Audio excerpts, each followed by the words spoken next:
SER Podcast.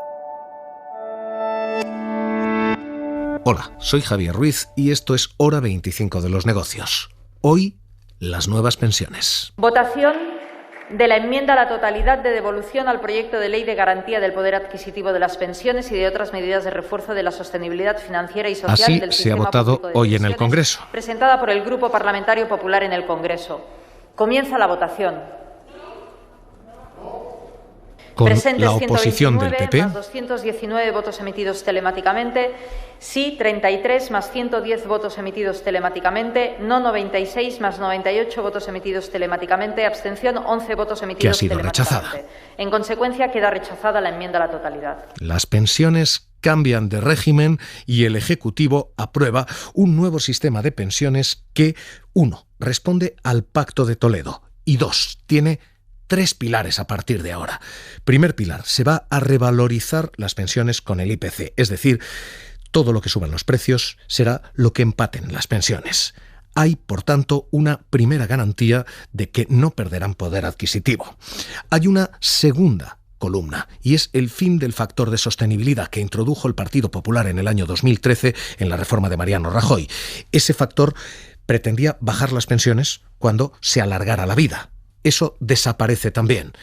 Y tercera clave, tercera columna sobre la que se soporta el nuevo sistema, va a haber una liberación de las llamadas fuentes impropias, es decir, gastos que se cargaban a la seguridad social, pero que no son propiamente pensiones. El régimen agrario se pagaba con el sistema de pensiones. El sistema de paternidad o maternidad se pagaba con el dinero de las pensiones. Todo eso se limpia del sistema. Así que ahora mismo lo que tenemos es un nuevo sistema con estas 3 columnas, una a una. Primera, revalorización con el IPC, que hoy el Ejecutivo defendía así, ministro Escrivá. El objetivo principal de la reforma es eliminar de incertidumbre a nuestros pensionistas, los actuales y los futuros.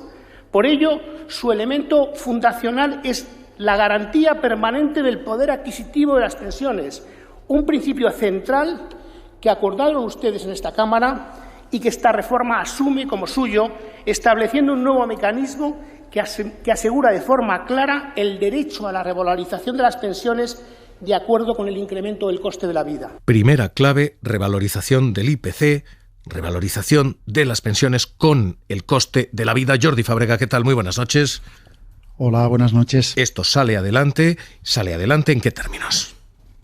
El proyecto de ley recoge la petición casi unánime de los colectivos de pensionistas y de prácticamente todos los grupos parlamentarios que llevan años reclamando que las pensiones suban por lo menos igual que el IPC. Garantiza por ley este texto, negro sobre blanco, que, abro comillas, las pensiones contributivas de la Seguridad Social mantendrán su poder adquisitivo. Para ello, la ley establece que todas las pensiones, también las mínimas, subirán a principios de cada año el equivalente al IPC medio del año anterior. Esto aplica también para las pensiones de clases pasivas. De esta manera, dice el Gobierno, se da tranquilidad a los pensionistas porque se les dice que pase, lo que cobran de pensión les permitirá mantener ese poder adquisitivo y se acabará con subidas ridículas del 0,25%, fruto de la aplicación de un índice de revalorización de las pensiones, que es una fórmula que aprobó el Partido Popular en 2013 y que llevó a que los pensionistas perdieran poder adquisitivo. Se calcula que en una década, según la IREF, perdieron de media 3 puntos de capacidad de compra. Ahora mismo, lo que suban los precios será lo que suban las pensiones. Con un matiz que no es menor, porque dentro del Gobierno hay 2 posiciones, la posición de Seguridad Social y la posición de Hacienda. Las 2 posiciones interpretan esa subida de precios de manera distinta. Seguridad Social interpreta que la ley de pensiones se referencia sobre la base de la inflación media recogida en los últimos 12 meses anteriores hasta noviembre. Literalmente, esto es lo que dice la norma. Eso significaría que habría que tomar los últimos 12 meses hasta noviembre y calcular la media, es decir, 2,7% de subida y, por tanto, 2.600 millones extra. Esto es lo que dice Seguridad Social. ¿Qué dice Hacienda? Hacienda interpreta que esta norma no ha estado en vigor durante los 12 meses anteriores y que, por tanto, el cálculo no se hace así, sino sobre el deflactor del PIB, sobre la inflación prevista, que no es del 2,7, es del 1,5. Es decir, que no son 2.600 millones, sino 1.400 millones. Es prácticamente la mitad del dinero. Y hay en todo ello una diferencia de 1.200 millones para este primer año. A partir de aquí, subirán lo que suba el IPC. Pero en este punto de partida hay incluso discrepancia interna en el gobierno.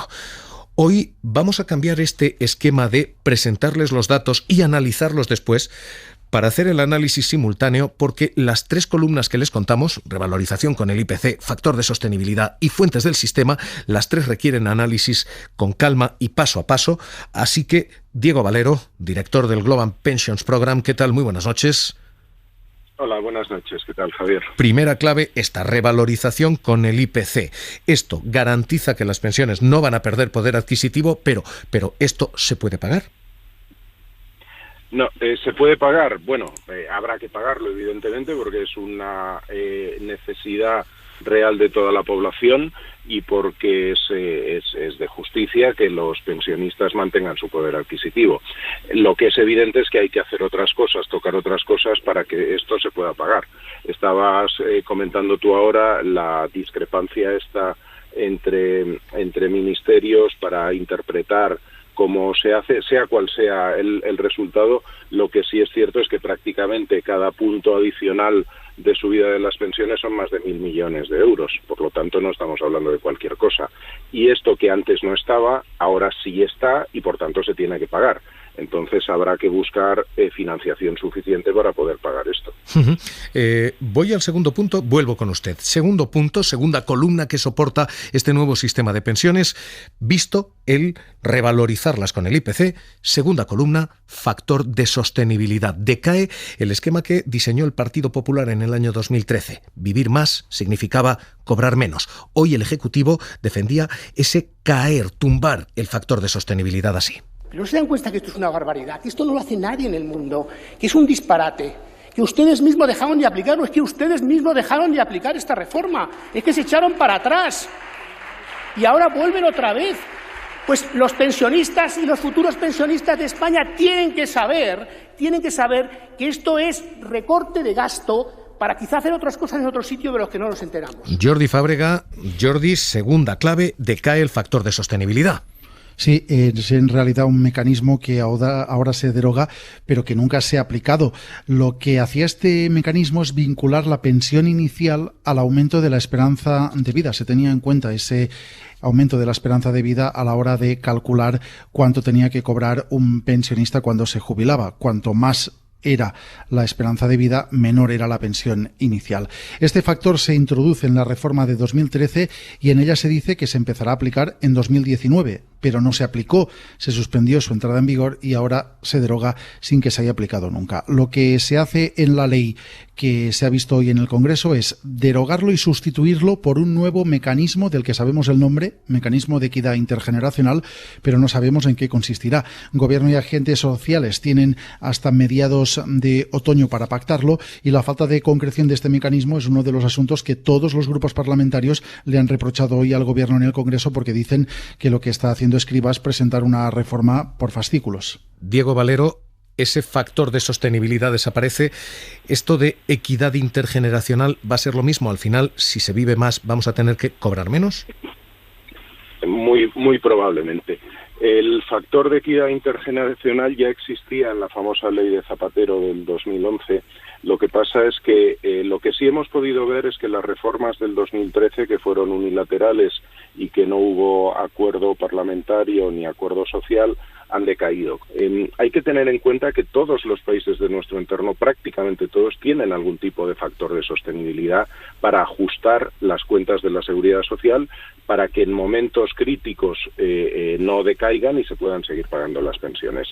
Es una incógnita cuál va a ser el mecanismo que nos proponga el Gobierno en su negociación con los agentes sociales, pero sin duda tiene que ver de alguna forma con posibles ajustes a futuro de la pensión cuando la longevidad siga creciendo a los niveles que está creciendo. Y déjenme dar un solo dato.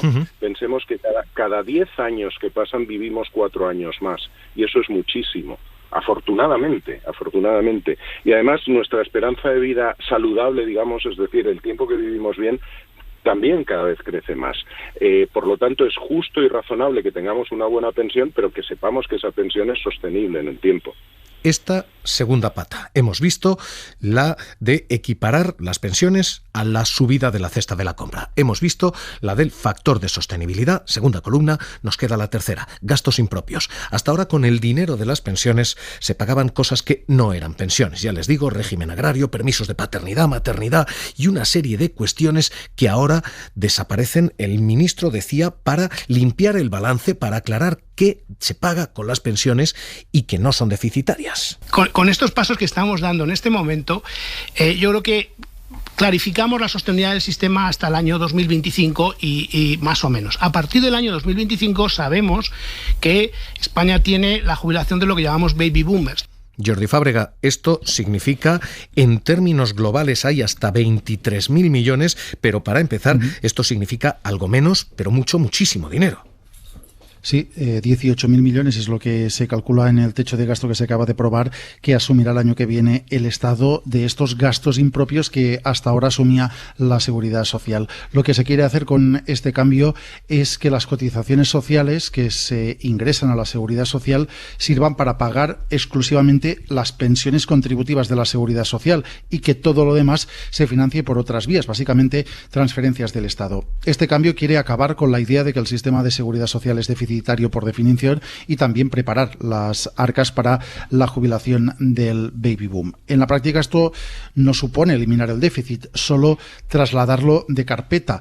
Pasará de estar bajo el paraguas de la Seguridad Social a estar ahora bajo el paraguas de la Administración General del Estado. ¿De cuánto dinero estamos hablando? Pues como decías, de entre 22.000 y 23.000 millones de euros al año. Ese es el cálculo que tanto el Gobierno como la AIREF han puesto sobre la mesa para decir de cuánto estamos hablando cuando hablamos de gastos impropios que asumía la Seguridad Social. Diego Valero, ¿rompe esto el mito de que las pensiones están quebradas? Bueno, es que las pensiones no están quebradas. Eso desde luego es un mito y es un mito infundado. Las pensiones no están quebradas. Al final las pensiones están financiadas por toda la riqueza de la nación. Por lo tanto, si el país decide seguir pagando pensiones, las va a seguir pagando. O sea, eso indudablemente. Esto, lo que sí sucede es que por fin se va a hacer algo que el primigenio Pacto de Toledo ya planteó en el año 95 del siglo pasado, que era la separación de las fuentes de financiación. Es decir, dicho en castellano claro, que cada palo aguante su vela. ¿Eso qué quiere decir? Pues sencillamente quiere decir que la Seguridad Social ha estado pagando cosas que no le corresponden en cuanto a pensiones contributivas. Quiero decir que ha utilizado las cotizaciones sociales para otras cosas que no eran las pensiones contributivas. Ese cálculo, que si supera los 20.000 millones de euros, el acuerdo que se materializa en ley los lleva a donde debían estar, que es en la financiación general del Estado. Y ahí pues tendrán, obviamente no desaparece el déficit a nivel global, a nivel agregado, pero sí se aclaran las cuentas de la Seguridad Social y eso nos permite conocer el equilibrio financiero. Hay otro equilibrio en la Seguridad Social, que es el equilibrio de largo plazo, lo que llamamos equilibrio actuarial, que es hasta qué punto esto es sostenible en el tiempo cuando la pirámide poblacional se invierte, que es lo que está sucediendo. Y para eso hay medidas, la que está tratando de llevarse a cabo ya desde el año 2011, es el aumento paulatino de la edad de jubilación, un aumento pausado, un aumento tranquilo, un aumento que también tiene que ver con las mayores trabas o dificultades a la jubilación anticipada para que al final la gente se vaya jubilando a la edad, digamos, que legalmente corresponde como edad ordinaria de jubilación, que dentro de 5 años serán los 67 años. Ese es un proceso paulatino, tranquilo. Cada año de retraso de jubilación significa un 1% menos de coste de pensiones y seguramente esta es una vía un poco más silenciosa, aunque últimamente ha dado bastante ruido, yo creo que indebidamente, pero una vía más silenciosa de irlo haciendo.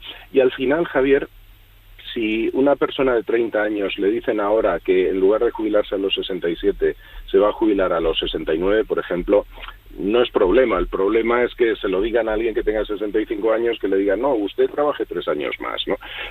Si todo esto se hace gradual, se puede manejar. Pues Diego Valero, director del Global Pensions Program, gracias por estar esta noche aquí en Hora 25 de los Negocios. Un abrazo.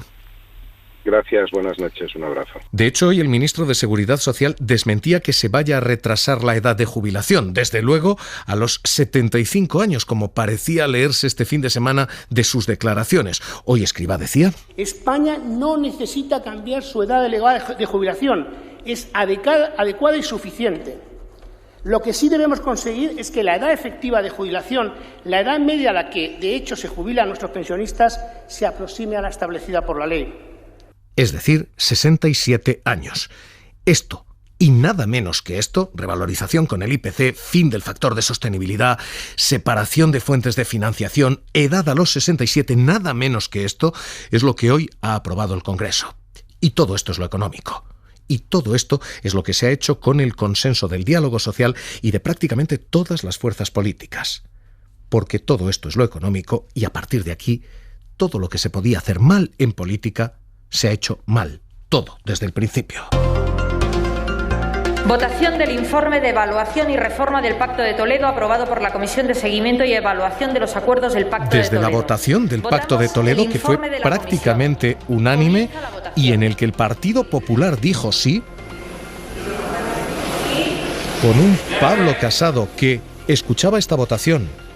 Creo que la oposición en España se ha remado a favor del gobierno. Y decía: durante el apoyo, los 2 primeros meses al estado de alarma. El ejemplo más claro es el Pacto de Toledo, que después de casi 10 años hemos logrado pactar unas recomendaciones el pasado viernes y anuncio aquí que el Partido Popular votará a favor mañana de este nuevo marco en el que el sistema de pensiones se tenga que mover en los próximos años. Pero que desde esa votación, hace menos de un año, hasta hoy, ha dado un giro de 180 grados. El Partido Popular, que apoyaba lo que apoyaban todos los demás, hoy se ha desmarcado intentando tumbarlo todo, diciendo que el Partido Popular nunca apoyará una reforma de la que no sabemos casi nadie. Casi nada. Una reforma que solo piensa en las elecciones próximas. Un proyecto que se tapa los ojos ante la realidad demográfica y socioeconómica de nuestro país y por eso decimos no a este proyecto. Es el documento que pactó el propio PP en la comisión del Pacto de Toledo, hasta el punto de que hoy quienes dicen que reconocen aquel documento dicen al PP que a quien no reconocen es al PP. Se lo ha dicho Íñigo Barandiarain, del PNV. Señor Cabezón, se lo digo sinceramente, ha sido una decepción la presentación de esta enmienda para mí. Esperaba muchísimo más de ustedes, del Partido Popular, porque no ha sido esa la actitud que han mantenido a lo largo del debate del Pacto de Toledo, en la que sus aportaciones, su voluntad, ha sido otra. Íñigo Errejón. ¿Cómo se explica que las señorías del Partido Popular o de Vox puedan votar en contra de que las pensiones suban al menos lo mismo que suben los precios? Pues por falta de empatía y porque a ustedes no les afecta, porque tienen su futuro confiado a los fondos de pensiones privados. Incluso Ciudadanos. María Muñoz. Los españoles no pueden esperar a que a ustedes les parezca un buen momento ponerse manos a la obra. Dejen el todo no, el todo mal, porque ustedes aspiran a gobernar o eso dicen. Ya sé que esta semana están ustedes muy ocupados con su convención itinerante, pero el lugar para debatir las cuestiones del futuro de España y hablar de pensiones es este Parlamento, señorías, no la convención diciendo... El Partido Popular ha retrocedido hoy 9 meses, pero es que el Partido Popular anteayer parecía retroceder 9 años, porque Mariano Rajoy prometía el mismo recorte que hoy tumbaba el Congreso, el de desligar las pensiones del IPC. La reforma que se ha hecho de las pensiones es un error. Liquidar el factor de sostenibilidad y volver otra vez a la indexación de las pensiones al IPC es una equivocación. Y eso, pues, para lo único que va a servir es para que dentro de poco haya que cambiar otra vez la ley. Supongo que la tendrás que cambiar tú y entonces pues igual te hacen otra huelga, pero es que no te va a quedar otra. Saben que en Hora 25 de los negocios solemos hablar de economía. ¿Por qué este rincón para la política? Porque hasta el año 2013 todas las reformas de pensiones se hicieron por consenso. El año 2013 el Partido Popular impuso esa reforma en solitario. Hoy el consenso es de todos menos del Partido Popular en solitario. Y hoy el PP vuelve a sembrar esta incertidumbre. ¿Qué va a pasar cuando gobierne de nuevo el Partido Popular? Lo que está anunciando Rajoy, cuando llegue un gobierno del PP, es un recorte de pensiones. Las pensiones empiezan a ser como las leyes educativas, de zigzag de ida y vuelta. No lo habían sido hasta ahora. Insisto, en economía no se ha hecho mal. En política, todo lo que podía ir mal se ha terminado haciendo mal. Con un nuevo sistema de pensiones que hoy se vota así y sale adelante así. Votación de la enmienda a la totalidad de devolución al proyecto de ley de garantía del poder adquisitivo de las pensiones y de otras medidas de refuerzo de la sostenibilidad financiera y social del sistema público de pensiones. Hora 25 de los negocios. Grupo Parlamentario Popular en el Congreso.